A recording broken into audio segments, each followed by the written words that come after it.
This was going to be a very long video. I've been struggling with it for months, until it dawned on me that it could actually be incredibly short.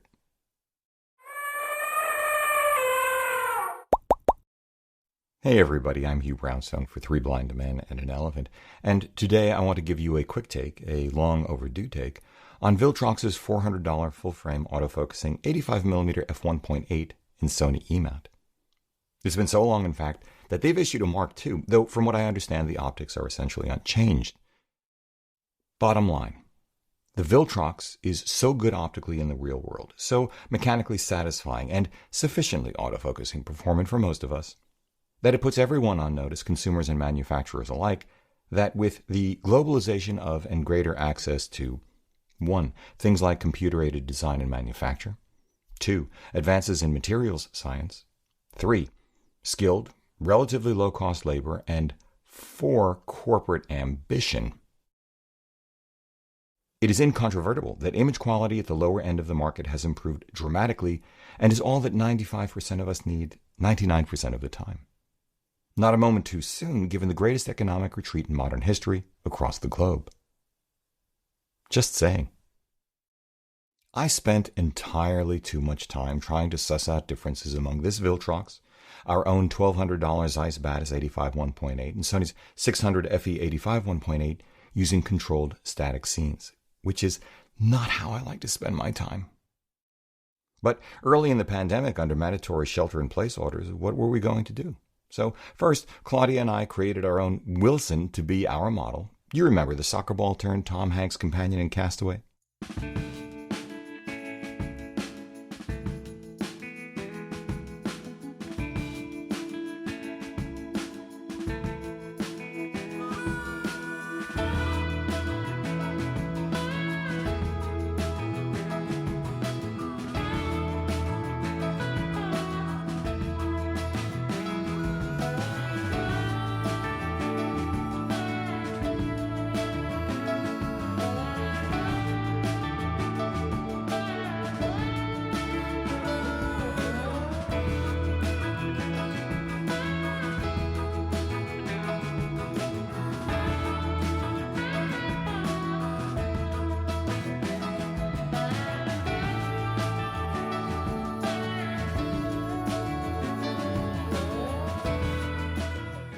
Next, I did a separate series where I placed a miniature love statuette in front of a softbox to explore harder lines and harsher lighting. I took dozens of shots with each of these lenses mounted to a 61-megapixel Sony a7R IV, in turn set up on a tripod with controlled lighting, followed by prodigious pixel peaking.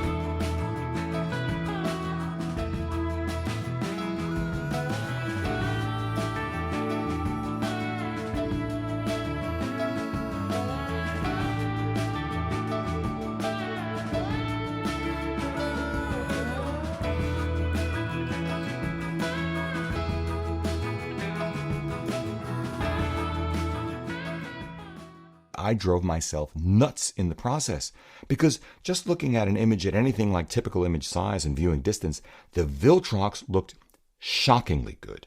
Tasty, crispy, sharp.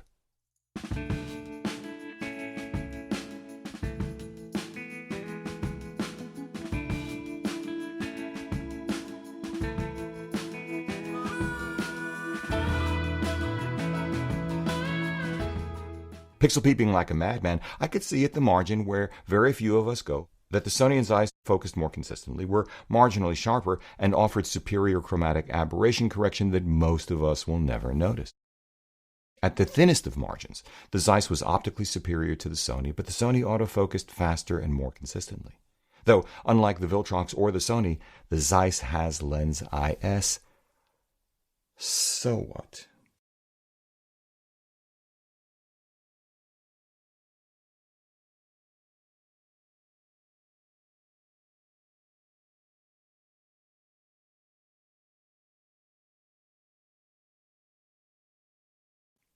In the real world, where Claudia and I reached out to Lore and did a quick location shoot within walking distance of our home, appropriately masked and socially distanced, the differences across these three lenses had nothing to do with lens IQ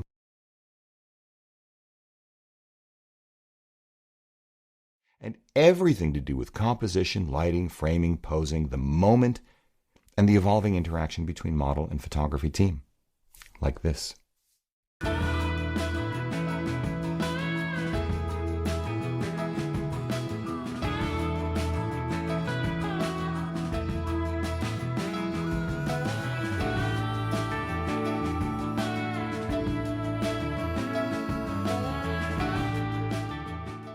Wow.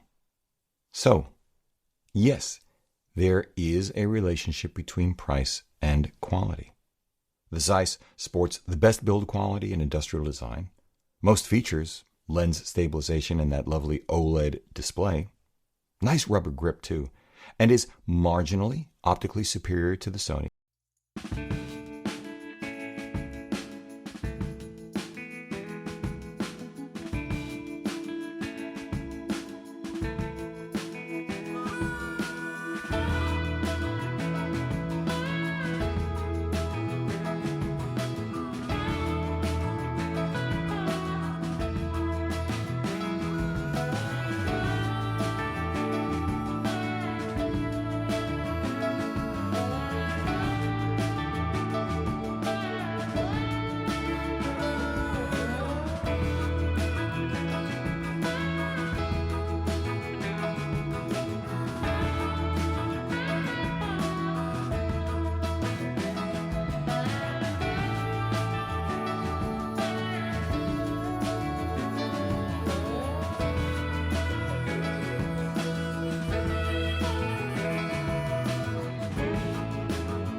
In turn is marginally optically superior to the Viltrox. But the Sony and Viltrox are no slouches, and I personally enjoyed the additional heft and call it the old school design and finish of the Viltrox. But this doesn't matter that much either. There isn't enough difference in size or weight among them to make either measure a key decision parameter for most, and how it feels in hand or appeals to the eye is pretty darned subjective. Of course, your mileage may vary, and that's fine. The two things I can't discern during a review like this are how well the Viltrox will hold up over the long term, nor what kind of support infrastructure and policies Viltrox will actually deliver in the event something goes awry. I don't perceive these to be issues for Sony or Zeiss, both highly regarded, well-established companies with people I've come to know and like personally over the years. But because I've never had an issue with either brand, I don't actually know what their support is like when something does go wrong either. In the end, I think it's fair to say that by far the biggest differences among these three lenses are the prices. At $400, the Viltrox is 1/3 less than the $600 Sony and 2/3 less than the Zeiss. Simply put, this makes the Viltrox one heck of a bargain with the look and feel of a much more expensive optic. Highly recommended. One more thing.